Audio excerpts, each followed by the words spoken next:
Right, good morning, everybody, and welcome to Chatham House. We've got an excellent crowd, particularly at relatively early in the morning, so thank you all for being here. My name's Tom Rains. I'm a research fellow on the Europe programme here at Chatham House. Before I introduce our speaker this morning, just a few points of housekeeping. Firstly, this is not under the Chatham House rule, which will be quite difficult to manage with 200 of you. It's on the record, and in fact it's also being recorded, so please be aware of that.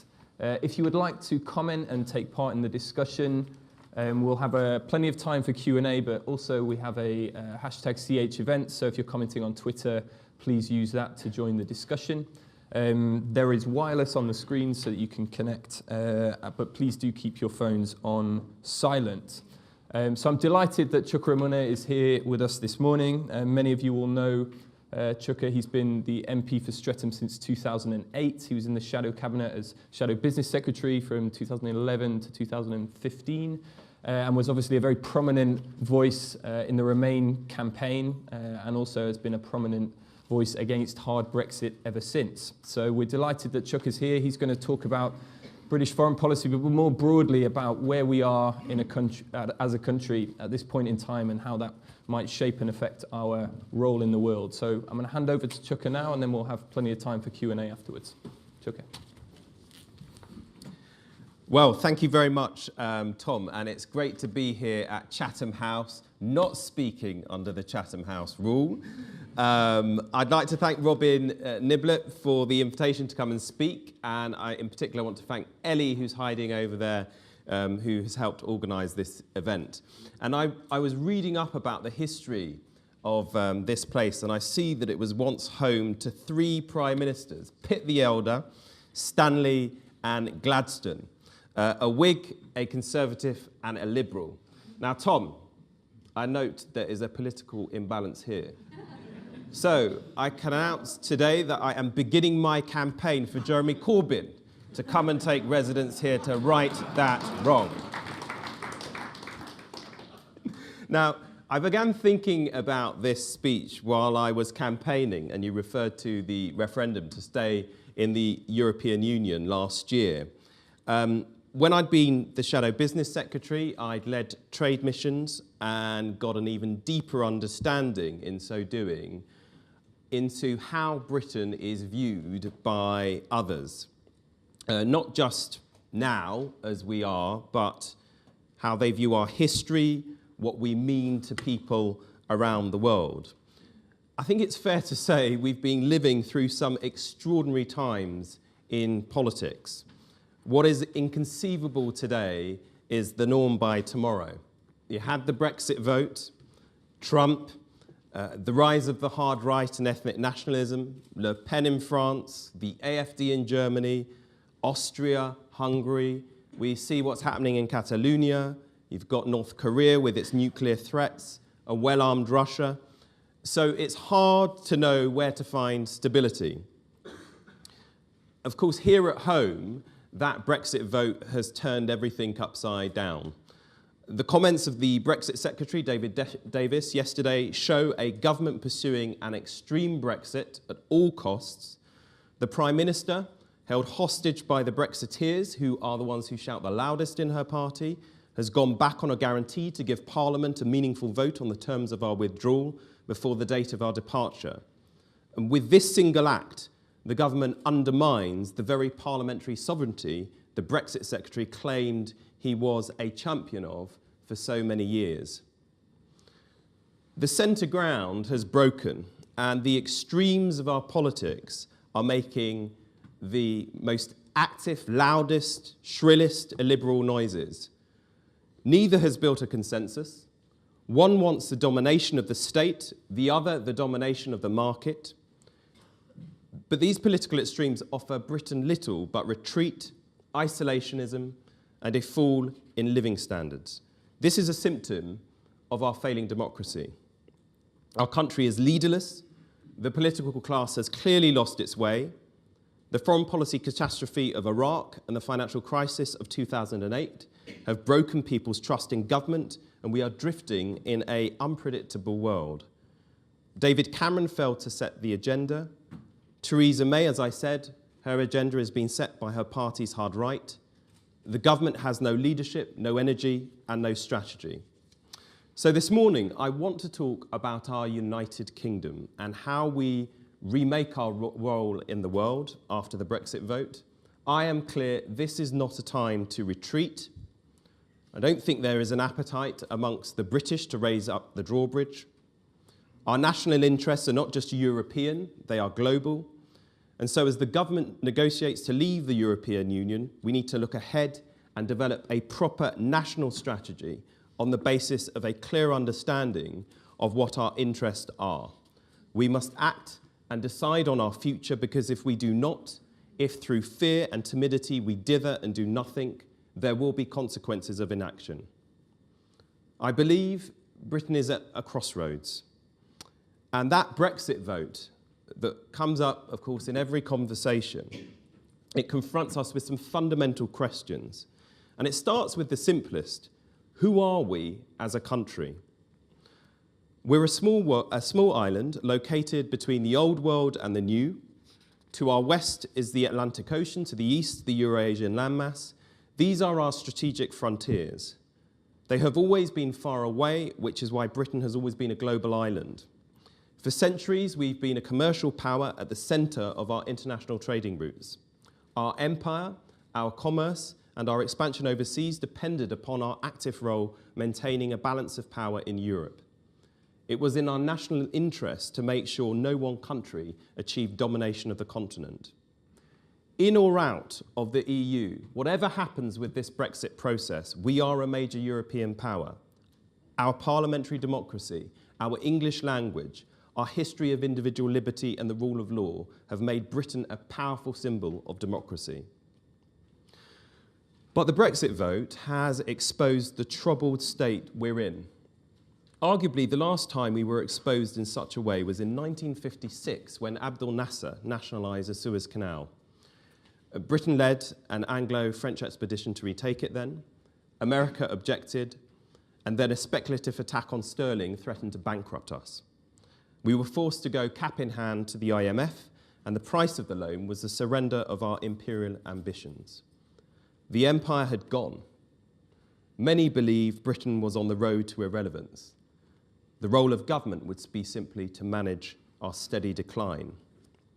And yet, when my late father arrived in Britain, in Liverpool, in 1964, with one suitcase that he carried on his head, because that's what he did, and no money, he didn't see a Britain in decline. He saw this place as a land of opportunity, of freedom, where he could come and make his fortune. He came over from Nigeria just 4 years after independence. His father was a teacher and the principal chief of our village in a bunker in Anambra State, which is in the southern part of Nigeria. My mother, she's half English, and her own father's country was Ireland, and he'd come to England for his education, to make it as well. He'd met my grandmother and settled here. And people always ask me this. My parents met at a party in South London and ended up settling in Streatham, where I grew up, which, by the way, is the centre of the universe, and is now the constituency I represent in Parliament. And from my parents, I inherited an England that was struggling to emerge from the legacy of empire. Of that, there's no doubt. And my father was a great example of its contradictions. He was a successful businessman, but he was also a passionate Labour supporter. His great political hero was Harold Wilson, but he was also a member of the Institute of Directors. He was a chief in his village in Nigeria and a proud upholder of Igbo traditions. That's the tribe of which I'm a part. And at the same time, he became part of what was a very English family.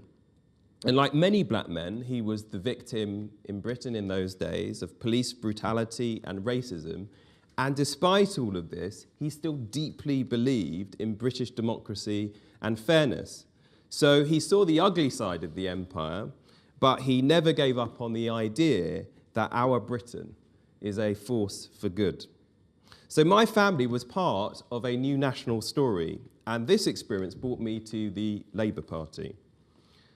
And it was in 1940, just 40 years after the founding of the party, that Clement Attlee, Ernest Bevin and Arthur Greenwood had joined Winston Churchill's war cabinet.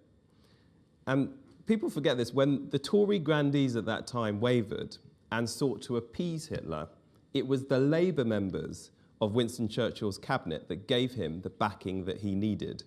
They understood that failing to act can have grave consequences. They helped to shape the Atlantic Charter of 1941, which set out the aims and values of the post-World War order. All countries would have the right to self-determination. All people the right to freedom of speech, of expression of religion, freedom from want and fear. And here, of course, they struck a chord with Roosevelt's New Deal. Nations would collaborate to improve labour standards, economic advancement and social security for all. The Charter led to the institutions which still govern us today. The United Nations, which of course had its first meeting here in London in 1946. The General Agreement in Trade and Tariffs that became the World Trade Organization. WTO obviously being talked about a lot now. The Bretton Woods Conference that founded the IMF and what became the World Bank. And of course NATO to defend our democracies. Labour understood that the war could only be won if the peace was worth fighting for. A new post-war international order could only be built with the consensus of people at home, and that meant creating a fairer and more equal society here. So in 1945, Labour founded a new social contract and began to build a post-empire role for Britain. People in my party forget that Foreign Secretary Bevin was the driving force behind NATO. In 1948, he set out a British foreign policy which would appeal to the broad masses of workers, as he put it. He based it on Churchill's description of 3 overlapping majestic circles around the free nations. These were the English-speaking world and the United States, a united Europe, and the Empire, and then Commonwealth.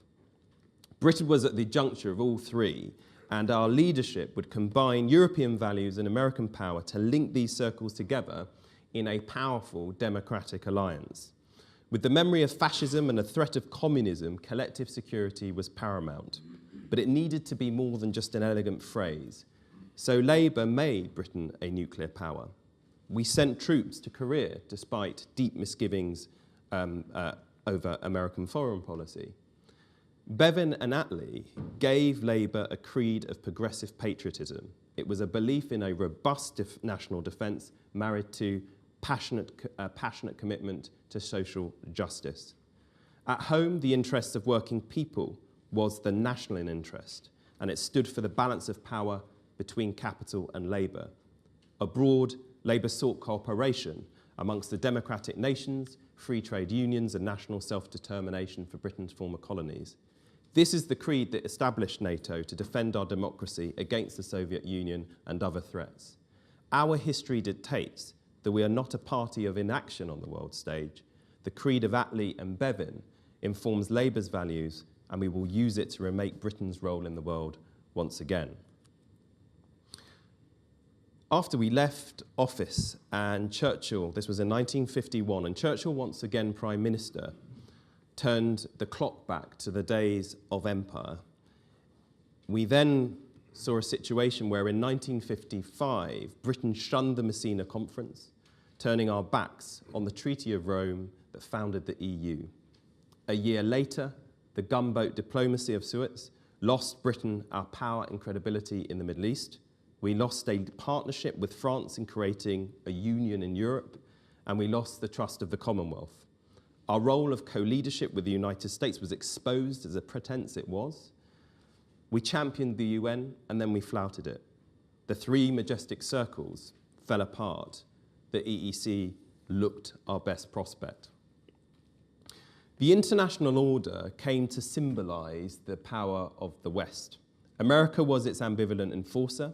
The EU, with its member states pooling sovereignty, became its emblem. But today, this rules-based order is in retreat, and as a result, the world is becoming a more dangerous place. Under President Obama, America loosened its ties to Europe and turned to face the growing power of Asia. With Trump now in power, America will expect Europe to step up in defending itself. Europe is surrounded by many weak and failing states. On its southern borders lies the Maghreb and the threats of Islamist terrorism, Syria and continuing movements of refugees. To the east are the volatile borderlands of Belarus, the Ukraine and the Baltic states. Beyond them lies Russia. Despite a weak and declining economy, Russia is spending 15% of its state budget modernizing its nuclear arsenal and military capability. Defensive, brittle and threatening, it takes an offensive stance whilst claiming to act defensively. Conflict, of course, is no longer just nation states facing one another anymore across the plains of Europe or Asia. The terrorism of non-state actors and hybrid warfare is now the norm. Economic and infrastructure-based cyber attacks are backed up by the threat of conventional and irregular warfare. We know that Russia and North Korea are using this kind of conflict to interfere with democratic processes. In fact, Iran is suspected of being behind the cyber attack on the House of Commons over recent months. In countries like Turkey, the Philippines and India, there are long bubbling nationalist and religious revolts against their political elites. Populist leaders have emerged who are willing to flout international rules, and non-Western countries with different values are now becoming global actors. They too are willing to challenge Western foreign policy and legal structures. New institutions such as BRICS, the African Union, the New Development Bank, the Asian Infrastructure Investment Bank offer an alternative global order. And China, well, China's Shanghai Cooperation Organization and its Belt and Road Initiative are a bid for global power that may transform international trade and integrate markets across Asia. So we have a choice. We can surrender to our fatalism and allow ourselves to sink into decline, or we can uphold our values of democracy and liberty by a readiness to argue for them and defend them. Without resolve, the rules-based international order will be more easily flouted and tyranny will grow. Britain and Europe face many threats, but I think the biggest is now coming from the broken social contract within our own societies. Let's think about that. The invasion of Iraq, failure in Afghanistan and Libya, and indecision over intervening in Syria have left millions questioning our motives and doubting ourselves. Globalization has broken down the borders of the nation state. Factories have been shut down, jobs displaced by automation, and industries have been moved overseas. Wages have stagnated. There is widespread anger over high levels of immigration. Economic inequality and cultural disruption have created a populist revolt. Across Europe, the political classes are accused of favouring middle-class metropolitan concerns at the expense of bread and butter interests of working people. Theresa May has reacted by promising to govern in the interests of working people. So far, maybe you'd expect me to say this, it has come to nothing. She's described Britain's role in the world as being the most forceful advocate for business, free markets and free trade anywhere around the globe. But the solution to the political discontent we are seeing cannot simply be more of the same free market principles that have helped to create it. Without consensus at home, the rules-based international order will become weaker. I believe in the values of this order, but it has lost the moral energy of its birth in the Second World War. Arguably, it's become a feeble version of the original, and now it belongs to Davos man, with his sense of privilege and entitlement. So the idealism of the West has been tarnished. We need leadership to renew our country and an international activism to rebuild an international order based on social justice and democracy. Some doubt Britain can play this active role. I don't share their defeatism. I don't believe we are a country in decline. In 1947, George Marshall, the US Secretary of State, surveyed the destruction of Europe. It was the aftermath of the most destructive war in history.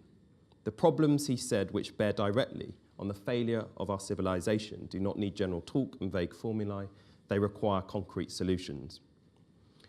Bevin understood Marshall, and I believe that the three majestic circles are still our best guide, or at least still a good framework. They require Britain to first of all prioritise security in Europe, to safeguard the continent, Second, to sustain our bond across the Atlantic with the United States. And third, to renew our global role.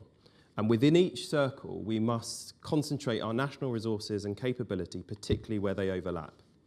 Britain still retains considerable global influence. We are a permanent member of the UN Security Council and the G7. The G20 gives us a relationship with emerging powers. We have influential roles to play in the European Security Council, in NATO, and in rule-making bodies such as the Basel Committee on Banking Regulation. And we are the second largest bilateral donor in the world with a strong track record on development issues like universal education and healthcare. And we should be proud of this. So let me outline the three overlapping circles which I think define Britain's role in the world. First of all, we need to strengthen our commitment to the security and defence of Europe. Alongside France, we are the most capable military power. Our intelligence gathering capacity remains indispensable. Our membership of the Five Eyes intelligence partnership makes us a global leader in the fight against terrorism. In NATO, Britain holds the position of Deputy Supreme Allied Commander. We need to increase NATO's conventional deterrent and help develop the application of artificial intelligence. Cybersecurity is now a tier 1 threat, and Britain has a key role to play in the integration of internal security and external defence to meet the new challenge of this hybrid warfare. We must provide credible deterrence that convince Russia NATO is committed to Europe's collective defence, and by increasing our commitment to NATO, I think we're more likely to see the United States engage in Europe. Britain led EU expansion. We've got a long history of involvement with Estonia. We went to war for Poland and have a close relationship with their people through migration. We have a big Polish community in my constituency. Ukraine wants our support in helping to build its democracy. These countries, they've looked to us to provide a more balanced Europe, and I think we've got a special responsibility for creating alliances with them. We need a long-term strategic response to Islamist terrorism. That's clear, not piecemeal reactions. This has got to include standing by our global commitment to the UN's responsibility to protect and supporting the development of the weak states to the east and to the south. Our failure and Syria's refugee crisis as a warning will only lead to Russia's continuing destabilization of the borderlands, more Islamist terrorism and increasing flows of refugees across the Mediterranean. Secondly, I want to say something about our relationship with the United States, which has always been a big topic of conversation in the Labour Party. The United States is our ally, and the Atlantic remains our strategic frontier. My party has swung from, at times, uncritical support for US foreign policy with disastrous consequences to our current anti-Trump hostility. Neither approach benefits our national interest over the long term. Our historic relationship with the United States, in my view, is neither special nor is it just sentimental, but it is based on hard-headed interests. Our mutual sharing of intelligence and the interoperability of our nuclear submarine forces makes it more than just a transaction. Our army, our navy, our air force is designed to meet and is designed to fight alongside the US in a supporting role. The relationship gives us security and it amplifies our capabilities, and long may that continue.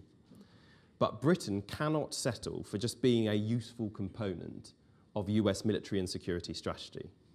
It undermines our sovereignty and it leaves us over-reliant on American knowledge and resources.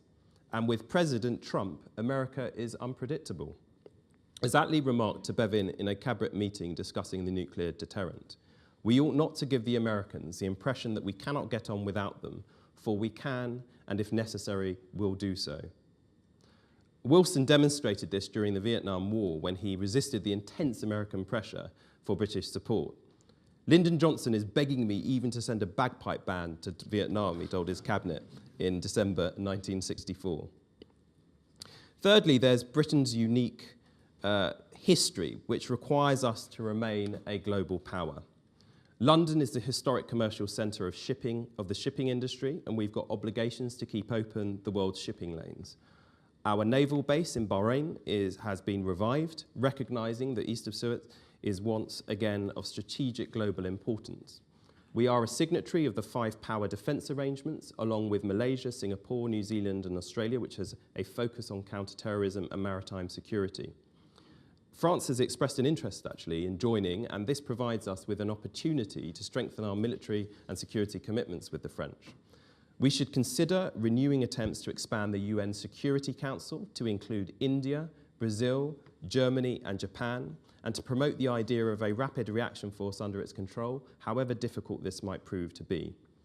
Our 2 new aircraft carriers, HMS Queen Elizabeth and HMS Prince of Wales, along with the French carrier in production, could play a leading role in a naval version. Britain must reinvent this circle of influence by combining our hard power with a role as a democratic leader, a social connector and ideas maker. A priority is tackling climate change and its impact on water and food security. The drought and falling crop yields in Kenya and the storms in the Caribbean and North America show why we need a global and cooperative response. Amongst our greatest assets, of course, are our language, our culture, this history that I've talked about. The strongest relationships a country can make comes through cultural association. We must nurture our global preeminence in soft power, but we must be wary of not using it to avoid tough decisions or disguise a lack of will. The international system is changing. A new order is taking shape amongst the world's powers. Britain has a role to play, but only if we have the political will.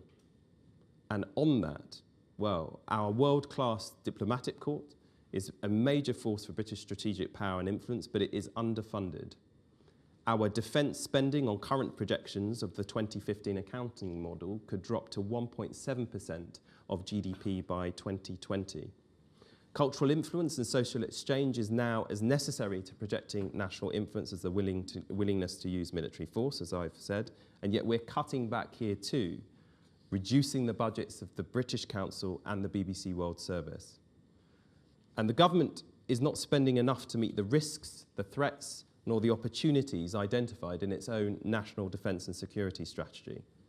So we're a big country, but sometimes we can act and behave as if we're small. One of the priorities for a Labour government must be a strategic defence and security review to give the electorate, our allies and our potential enemies a clear message of our intent and our purpose. Our spending commitment should rise above NATO's 2% of GDP, lifting it incrementally to 2.5% over a 5-year period. This will allow us to maintain our conventional forces at an adequate level. Being clear about our commitment to our independent nuclear deterrent is important. Developing the role of the National Security Council will be crucial to coordinate and implement the national strategy across government. Let me finish just by returning to where I began, my late father. In 1991, he returned to Nigeria and stood for election as the governor of Anambra State on an anti-corruption ticket. He was exasperated with a country riddled with corruption from top to bottom, but he couldn't overcome a rigged system, and so he lost that election. But he taught me that there is a world out there yearning for freedom and prosperity. Now, we don't know the outcome of this Brexit process that we're going through right now. I've been very clear about where I stand on it, as Tom has said. But this is not a time for Britain to retreat from the world. We need to renew our own country and play our part in rebuilding a global order based on democracy and the rule of law. If we fail to act, if we leave Britain broken and divided, if we allow tyranny and illiberalism in the world to grow, there will be consequences and they will hurt us. We are a great country, the envy of people throughout the world. The world is changing, but we have got to change too. Thank you very much, everyone. Thank you. Thanks very much. Well, Chuka, thank you very much. That was a powerful account of the origins of Labour internationalism, a defence of an active Britain engaged in the world. You've put a lot of different issues on the table. I'm sure there'll be lots of questions. I actually wanted to start briefly, if I could, with your first proposal and recommendation, which was that Jeremy Corbyn moves into Chatham House. But really, it's about Labour and foreign policy. Now, you've obviously given a view which is different and distinct from the leadership of the party at the moment. And we had Jeremy Corbyn came and gave a speech prior to the election in May at Chatham House, where he was, I would say, far more critical of the international order that you've described. And obviously, there are well-known differences within the Labour Party on these issues. But really what I wanted to ask you is, why do you think that critique of Britain's role over the last 20 years has the resonance that it seems to with some sections of the public, and particularly with Labour members? Why do they not see some of the successes that you see in that international order? It seems a very obvious answer, but clearly the shadow of Iraq hangs heavy, not just over the Labour Party, but over the British political class.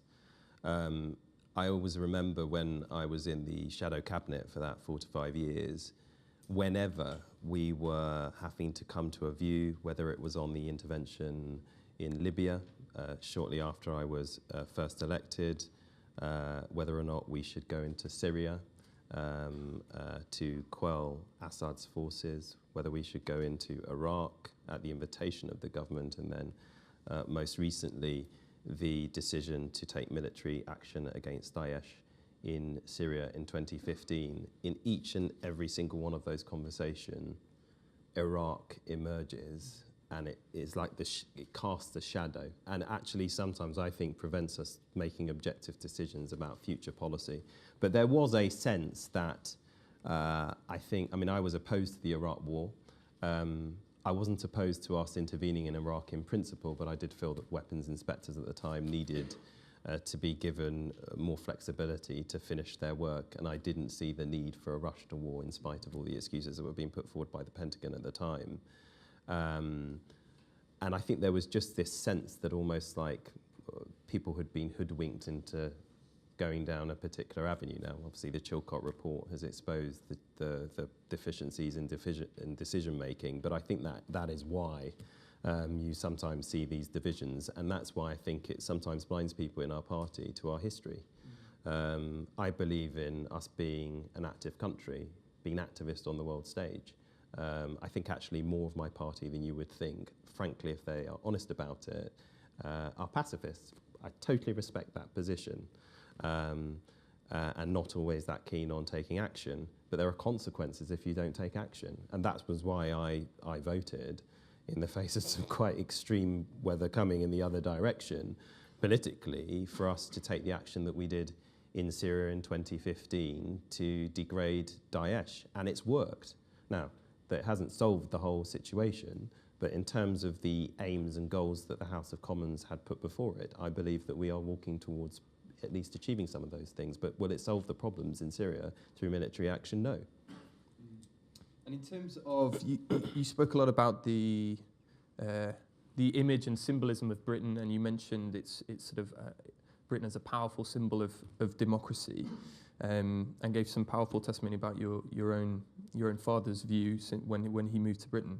Do you feel that how badly, in your view, do you feel that reputation has been harmed by the chaos of the last year and a half of our politics? Because Britain does have this reputation as historically as a stable democracy, and I think we've confounded people's expectations in the last year and a half in that sense. And do you feel that that's affected that image of Britain in a way that affects the soft power that you spoke about? I'm not so sure. I suppose one observation is that we're not the only country going through this type of volatility and turbulence, and I think it's inevitable in the context of globalization, which has simply not delivered enough for middle and lower income families in the advanced world. And I mean, this is something I say, and I said to business when I was in my role before, but I say to them now, because I deal a lot with them obviously on Brexit, is look, unless you understand that this system is not delivering for people, in the end, the kind of consensus that there is in a mixed market economy is going to fall away. And unless you reform the way in which capitalism works and stop crying foul and accusing people of being anti-business whenever somebody proposes reform, then in the end you're going to threaten confidence in the system that you're benefiting from, full stop. I mean, the interesting thing is, if you think about a lot of the things that Ed Miliband put forward in the 2010 to 2015 period, for which he was accused of being a communist. It's now like, it's fashionable, isn't it? But I think people have got to learn from that. So I don't think people look at us as kind of this sick person of the world because of what we're going through politically, because look at all the other things that are happening around the world that I referred to. On Brexit, though, there is some kind of puzzlement. I remember I led a trade mission to China. I went to Beijing in 2013, and I had, those kind of classic meetings where you're sitting in one chair and then a senior Communist Party officials in the other, and you've got the flags behind you and an interpreter and this kind of delayed conversation. And they said to me, Mr. Umunna, can you explain to us, why does seemingly your country want to leave the European Union? And I explained, and they said, but, we really don't understand this because, when you are negotiating with us, whether it's trade arrangements, etc., you're sitting on one side of the table with 500 million other people, and we're sitting on the other side of the table with our 1.3 billion people. Why do you want to go and sit in the corner, 65 million people on your own? And I said, you should come and work for us, in Britain Stronger in Europe. I mean, you could make the argument better than me.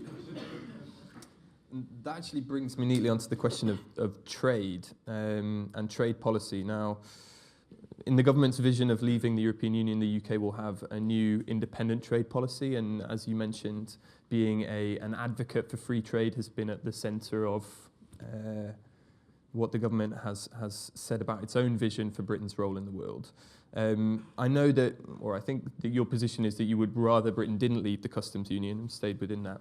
But assuming that is where we end up, how do you think having an independent trade policy might affect our role in the world and create sort of new pressures and trade-offs, particularly in the way that you mentioned the connection to the effects on lower and middle income workers and how you make an international system that works for people? In that sense, would it be an advantage for Britain to be able to have a new trade policy which it might be able to shape in a way that addresses some of those concerns? I think we can address those concerns now under the current framework. And if you look at the vision for trade, which is emitted from the Department for International Trade, this kind of Empire 2.0 approach. And of course, President Trump, Mr. America First is going to come to our rescue when we see our trade reduce as a result of the change in our arrangements with our EU partners. Let's just put that in one corner, fantasy land. In the end, I don't believe that we will be able to make up for the lost revenue from a change in our trading relationship with the European Union by increasing quickly enough our trade with other parts of the world. And that's why I've argued for us to stay a member of the customs union. We benefit from over 50 other agreements with non-EU countries through that. And the point is, going back to my conversation with the Chinese leadership on this, and I met when I was there with the Vice President of China at the time. What we get, it's not that we will not be able to make trade agreements with other countries if we come out of the customs union after we've left the European Union. The question is, what is our bargaining power and leverage, and on what terms are we going to make those trade agreements? And often I had, people like Nigel Farage, who accuses me of being a Remanian, telling me in debates, look at Switzerland. They've reached a quick agreement with China and they're trading with them. Well, they have, but what does that involve? It has involved the Swiss opening up pretty much most of their markets to the Chinese, and there being a long period where they don't have the same kind of access to the Chinese markets because of the huge disparity in bargaining power. And by being part of this club, we are actually able to leverage more because we're acting collectively. So I think ultimately we can achieve the objectives we want within the customs union, and we've obviously got a strong, for example, arms export regime to ensure that when we are trading, we don't just throw our human rights principles in the bin. All right, thanks very much. I'm going to go out to the audience now and try and get a couple of questions. I'm going to start. Is there anyone? Start towards the back, because I always start at the front. There's a gentleman there with blonde hair. Thank you. I'm Ben Glaze from the Daily Mirror. I'm just wondering what you make of the stance of the current Labour leadership on issues particularly like NATO and what changes you might like to see the leadership make in policy around NATO. I think it's clear from your speech you're in entire agreement with the leadership, aren't you? I suppose what I would say, my message would be, don't underestimate the importance of our role in NATO. And secondly, there are consequences of not acting in as much as there are consequences of acting. And so, for example, with regard to the intervention in Syria at the end of 2015, there was a conversation in the Labour Party, in my own local party, frankly, which tended to suggest that if we didn't act, there wouldn't be consequences of that too. When we knew that, for example, terror attacks on London were being prepared and coordinated from Raqqa. So I suppose those would be my two concerns. And you know, I welcome the commitment to our defence spending, and I welcome the fact that the tone towards NATO by the leadership has changed over time. But don't underestimate the importance of that organisation, is my view. Thanks. The gentleman at the front here. Peter Cadbury. Just if you could just hold on for the microphone, then everyone will be able to hear you. Just introduce yourself, that would be great. Peter Cadbury. You talk about the Prime Minister being a prisoner of the right, and what some might say that the Labour Party is a prisoner of the left. I wonder if there's a third way, not necessarily by forming a new party, but by attempting to gain greater consensus in the middle ground. A third way. Well, I was wondering when Phrase with resonance. I was wondering when that phrase would come up.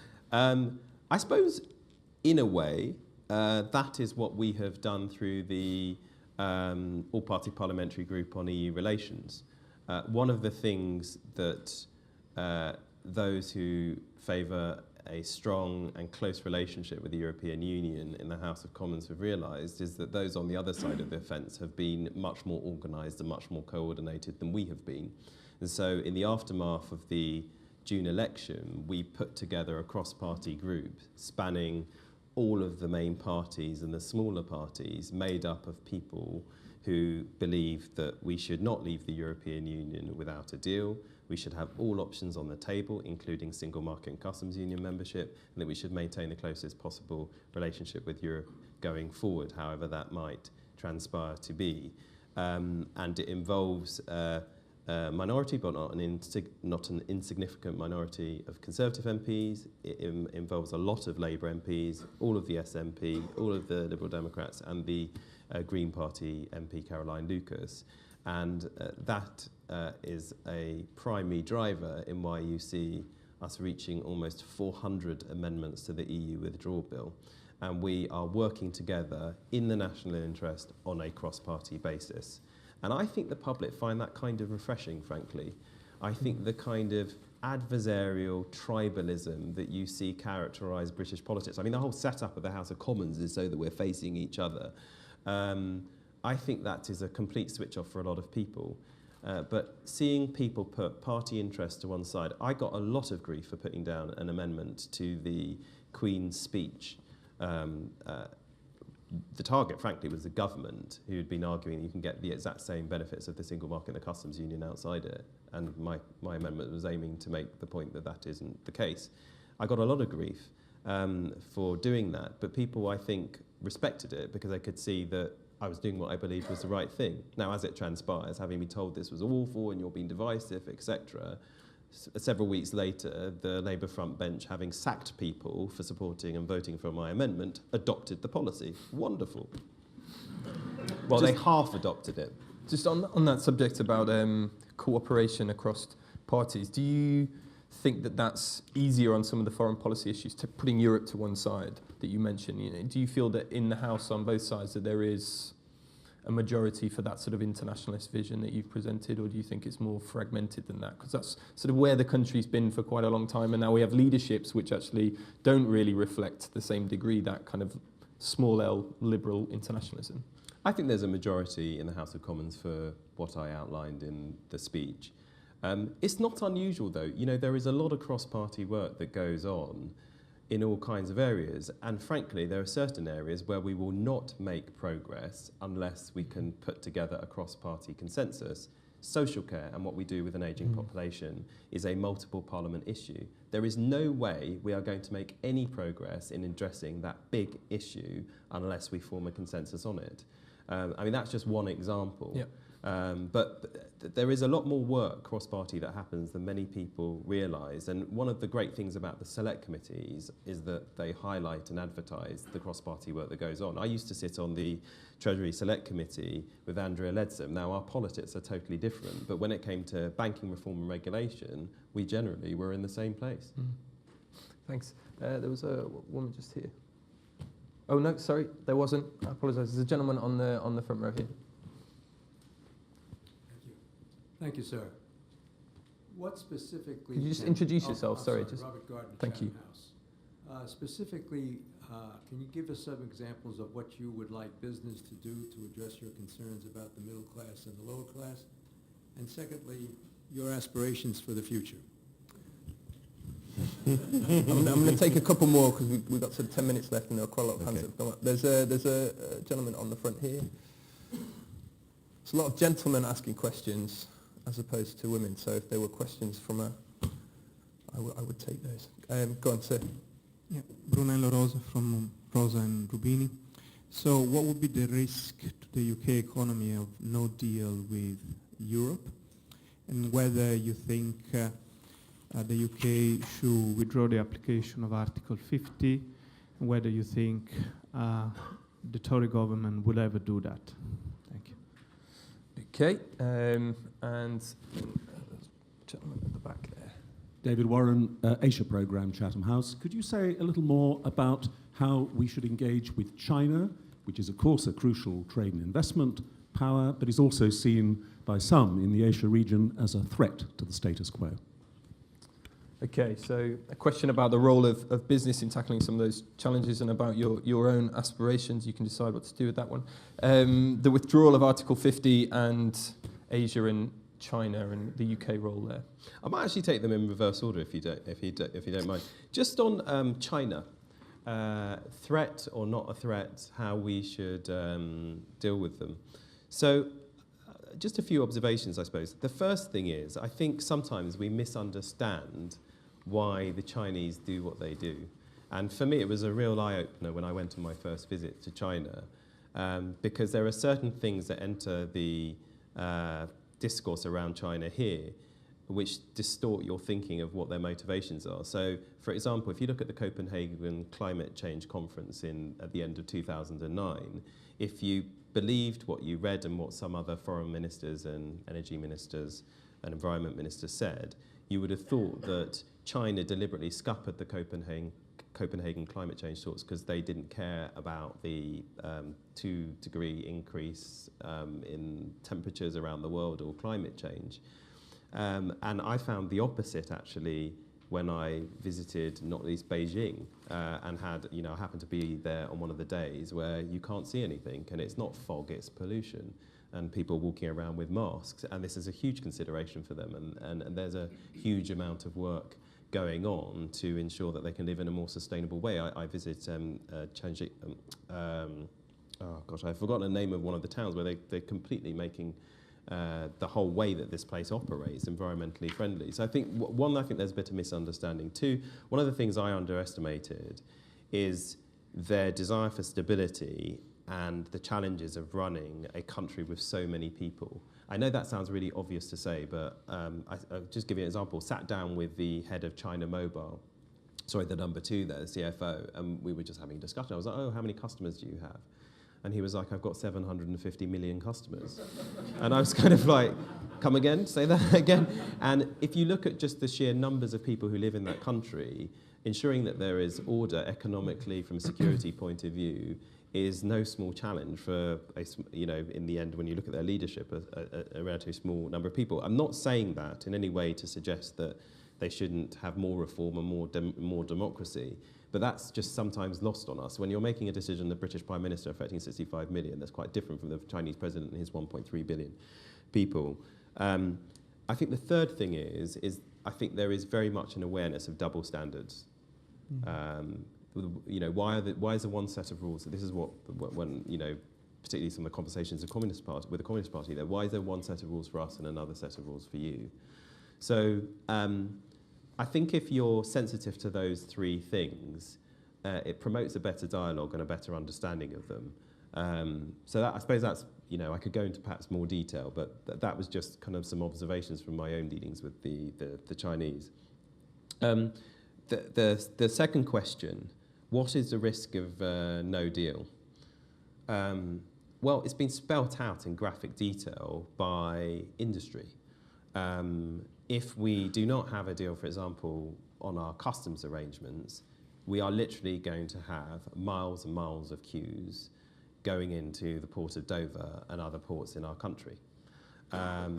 If we end up trading on WTO terms with the European Union, we're looking at tariffs of up to 40 or over 40% on agricultural produce, 12% on clothes, 10% on our cars, which will be highly damaging to our businesses wanting to sell abroad into the EU market. And then, of course, you go down to your local corner shop, 28% of the produce is from the EU. You're going to have to pay more for that produce. I've actually already spoken to, I was speaking to a business in my constituency on Friday who was telling me just, never mind that, just looking at the impact on the depreciation of sterling, he's had to put up his prices quite substantially because of that. One thing that's not commented on that often, and I'm trying to get to the absolute bottom of this, is that the government is saying, look, if we don't reach a deal, we just trade on WTO terms.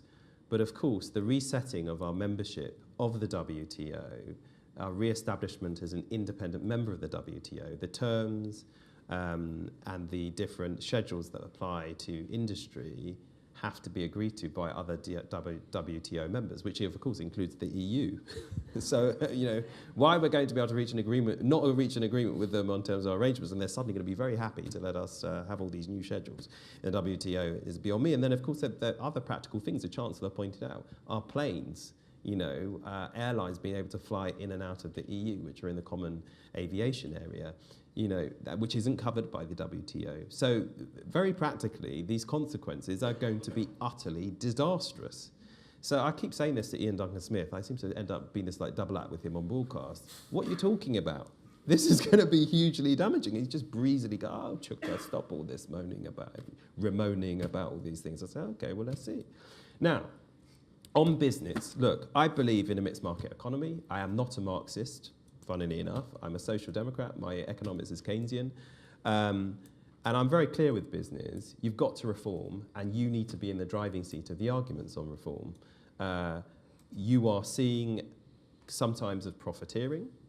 You have increasingly large companies, particularly in the tech sector, who frankly, I think increasingly abuse their position and their dominant position, which is why, it's one of the reasons I think the European Union is so important, because when you've got companies operating, large multinational companies operating across borders, the best way to regulate them is to do so across borders as well.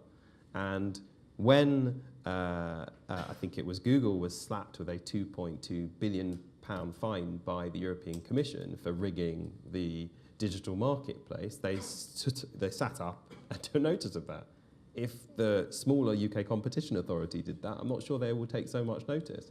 And the best way we can better regulate this economic system and shape it so that it does actually deliver more for lower and middle income families is to do so across borders. But business needs to lead the charge on reform. I'll just give you one example, blacklisting. For decades in this country, the biggest construction companies operating in the UK were systematically discriminating against thousands of construction workers who dared to join a trade union or to make health and safety complaints. Absolutely outrageous, given that 39 construction workers lose their lives on construction sites every single year in our country. And instead of coming clean, apologising, and being the ones arguing for reform and setting out how they were going to change their industry, first of all, they said nothing. Then they were dragged kicking and screaming to the courts to actually pay compensation to some of the victims. They then came up with a compensation scheme which they imposed on workers without properly negotiating with the unions. That is not the way to win support for our mixed market economy. And they will have much more authority when they say, actually, we're doing the right thing if they deal with the bad things that happen in their sector. The same applies in banking. I remember when I was Shadow Business Secretary, I had all the CEOs of the banks coming saying, your party, particularly that Marxist Ed Miliband, banker bashing all the time, these are just a few bad eggs. And then you had the scandal of LIBOR rigging exposed. And it was the same thing. They all refused to accept what was going on, no apology. Other people had to force them to reform. They would have so much more authority, command so much more confidence if they were in the driving seat on reform. And God knows that applies to politicians as well. Thanks very much. So we've got just 3 minutes left, so I'm going to try and take just... There was a second part about your aspirations. To be honest, I get sometimes bemused, but not surprised, the way in which politics gets written up, because it's written up as a bit of a soap opera about individuals. I don't have any particular... I know this is going to sound so kind of motherhood and apple pie, no one's going to believe me, but in the end, I came into politics because I wanted to actually change the world and improve the lives of as many people as possible. And I stood for election to represent the area I grew up in, and I represent now because change starts on your doorstep. How you do that, you can do it in a number of different ways. So we always used to have this test, you know, will you or will you not join Jeremy Corbyn's shadow cabinet? Well, of course, that tends to depend on whether he asks you to join it. But the point is, there are many other ways that you can contribute and make a difference in the House of Commons. And so if I can do things whilst I have the privilege of serving, and who knows how long I'll have the privilege of doing that, the impact on as many people's lives as possible in a positive way, that's enough for me. And that's, you know, why do I campaign so passionately around European issues? And I really wish we could stop this thing, because I think it's going to be fundamentally awful for future generations in this country, who frankly we're going to be robbing of the opportunities that past generations have taken for granted. And for me, it's just so fundamental. Thanks. Okay, there was someone here. I'm Ana Cristina Coward. My question regards the environment, actually, because in leaving the EU, my concern is, because we're going to be dealing with nations more closely, such as the US with Donald Trump, and also China, as you mentioned. I'm concerned that we won't have the same standards of protection of the environment as we have now because of the EU. And also relating to the food chain, you mentioned about food chain as well, because the pollution in the sea, especially, is causing animals to actually ingest plastic. So that's a concern I have, that with the Trump administration, which does not believe in climate change as much as the EU does, what's going to happen, really? Thanks, and there's just a question just behind you as well. This is the last question, please be very quick. Thank you. Yulia Sakar from KPMG. I wanted to ask you, as Shadow Secretary for State for Business, if in government, what would be your, because businesses are very concerned, the uncertainty is growing around Brexit. What would be your advice or your action regarding businesses in this context of Brexit to lower this uncertainty level? Okay, thanks very much. The environment and business uncertainty to finish on. I'd say two things about the environment. First of all, we are not going to get to grips and do the things that we need to do on environmental policy unless we stop describing the actions needed as a burden and we start describing them as an opportunity. Too often the discourse happens in the context of us not being able to do things. And let me give you an example.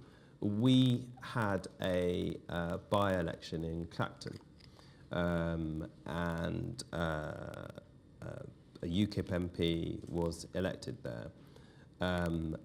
They have seen an old industry decline. Butlins was the big provider of jobs in that town.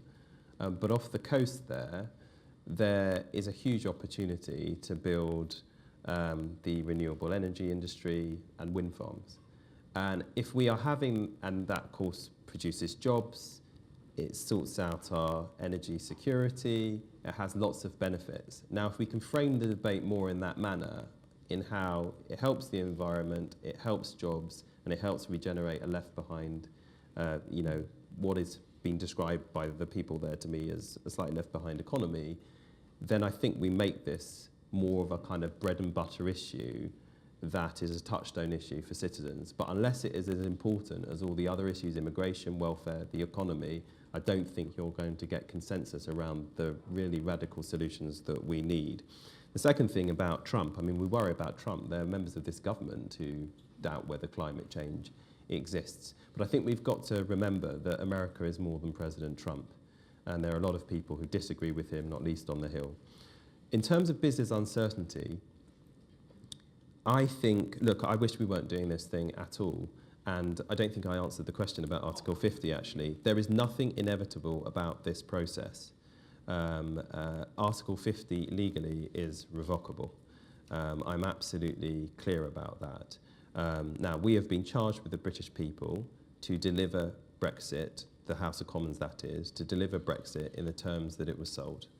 And the terms that Brexit was sold were principally, you leave, there'll be £350 million more per week extra going into our public services, not least the NHS. That's impossible if we're going to pay a divorce bill. The second part of it was that a huge number of the 3 million EU citizens living in this country will go. Well, we all know that many industries in this country will collapse if that happens, and the NHS will not be able to run itself.